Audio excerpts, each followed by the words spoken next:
دہشت گردی کی لہر ایک مرتبہ پھر ملک کو اپنی لپیٹ میں لے رہی ہے اور خاص طور پہ کے پی کے اور بلوچستان میں دہشت گردوں کی جانب سے سیکیورٹی فورسز کو مسلسل نشانہ بنایا جا رہا ہے۔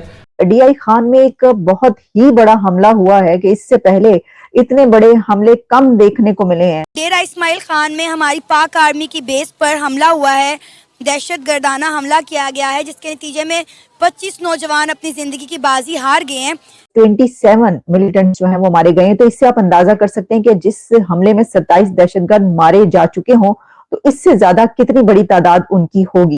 اور یہ واقعہ جو پیش ہوا ہے اس کی ذمہ داری لی ہے تحریک مجاہدین پاکستان نے۔ اس سے بڑی بات یہ ہے کہ اس حملے میں جو ملیٹنٹس جنہوں نے یہ حملہ کیا ان کے پاس لیٹسٹ ایکوپمنٹ تھا۔ کون سی بیرونی طاقتیں اس کے پیچھے ملوث ہیں جو پاکستان کا امن و سکون برباد کرنے پر تلی ہوئی ہیں؟ کہ جو گھڑے کسی کے لیے ہم نے کھودے افغان وار میں امریکہ کی سپورٹ کے ساتھ مجاہدین کو ٹرینڈ کیا پاکستان کی طرف سے، کیا آج وہی مجاہدین ہمارے سر کا درد بنے ہوئے ہیں؟ پاکستان کی آرمی دنیا میں مشہور ہے، ٹھیک ہے، اگر پاکستان آرمی ہی ماری جا رہی ہے تو کیوں ماری جا رہی ہے؟ پہلے 2 سال پہلے 4 سال پہلے پاکستان میں جو بھی کوئی ایسا واقعہ ہوتا تھا ہم آنکھیں بند کر کے الزام لگاتے تھے کہ یہ جی را کی سازش ہے، انڈیا کی طرف سے ہوا، لیکن اب خود آرگنائزیشنز ایسی ذمہ داریاں قبول کرتی نظر آ رہی ہیں۔ نمسکار دوستو، ہمارے یوٹیوب چینل پر آپ کا سواگت ہے۔ دوستو، پاکستان کے ڈیرہ اسماعیل خان میں پاکستانی سینا پر منگلوار کو ہوئے آتم گھاتی حملے نے پڑوسی ملک کو جھکجھور کر رکھ دیا ہے۔ اس حملے میں پاکستانی سینا کے 23 جوان مارے گئے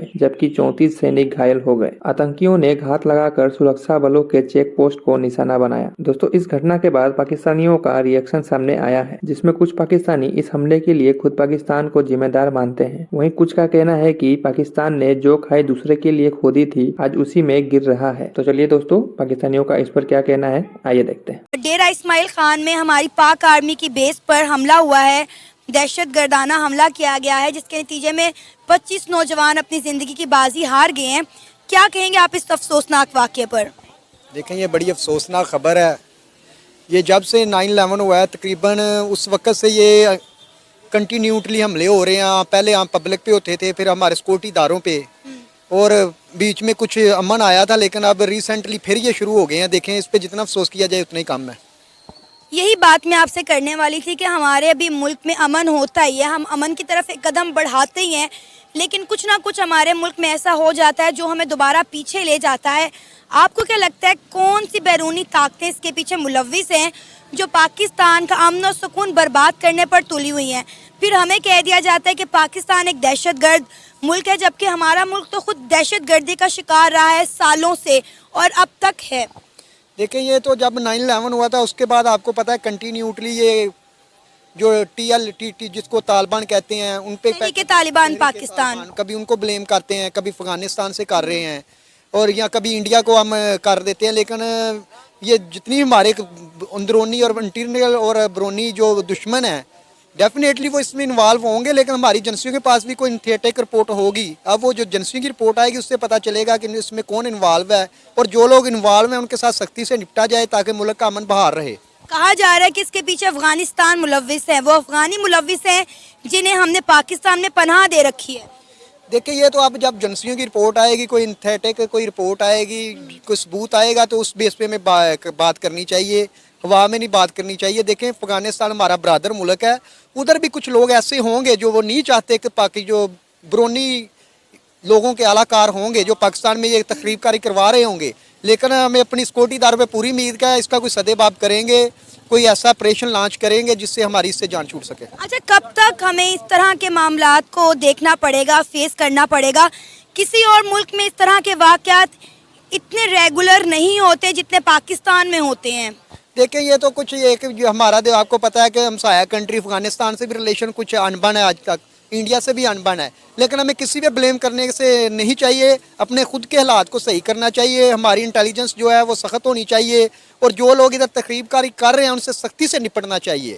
نہیں، بالکل آپ نے 100% ٹھیک بات کی، میں آپ سے ایگری کرتی ہوں کہ ہمیں کسی کے اوپر بھی الزام تراشی نہیں کرنی چاہیے، بلکہ اپنی سیکیورٹی کو، اپنے گھروں کو محفوظ بنانا چاہیے تاکہ ہم اس طرح کے حادثوں سے بچ سکیں۔ اچھا تنویر، جب ہم اس طرح کے معاملات کا شکار ہیں پھر ہمیں دہشت گرد ملک کیوں ٹھہرا دیا جاتا ہے؟ دہشت گرد یہ تو دیکھ لیں آپ، ہر کوئی جو آپ کا مثلا آج اب ہندوستان ہے اس نے کوئی نہ کوئی ایسا واقعہ اٹھا کے انٹرنیشنلی آپ کو ایکسپوز کرنا ہے. یہ تو ملکوں کی آپس میں انبن رہتی ہے, لیکن ہمارے جو پالیسی میکر ہیں, جو تھنک ٹینک ہیں, ان کو سوچنا چاہیے. کچھ ہماری بھی کمی کوتاہیاں ہیں کہ جو ہم نے ضیاء الحق کے دور سے یا آگے مشرف دور سے یا آگے کچھ ان لوگوں کو جو یہ تخریب کاری میں ملوث ہیں ان کو کچھ چھوٹ دے رکھی.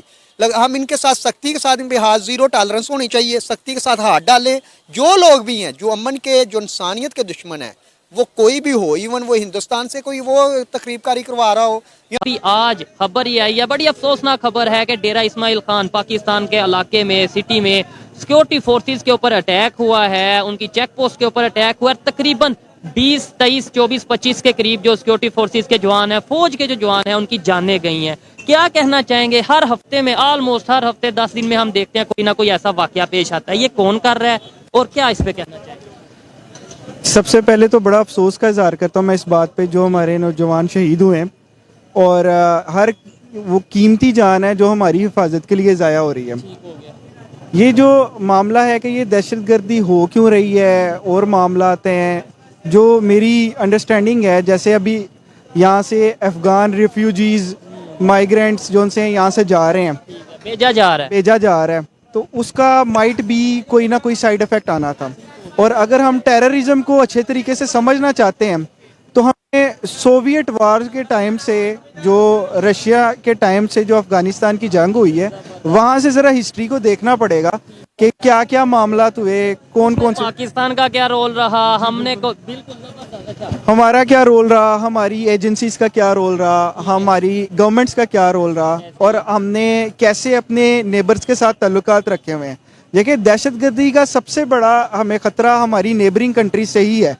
آپ افغانستان سے ہمیں دہشت گردی کا خطرہ رہتا ہے, ایران سے ہمیں بعض اوقات اس طرح کے پرابلم سننے کو مل جاتے ہیں کہ بھائی اس ایریا سے, بلوچستان ایریا میں جون سی اندر مداخلت ہو رہی ہے وہ ایرانین سائڈ سے ہو رہی ہوتی ہے.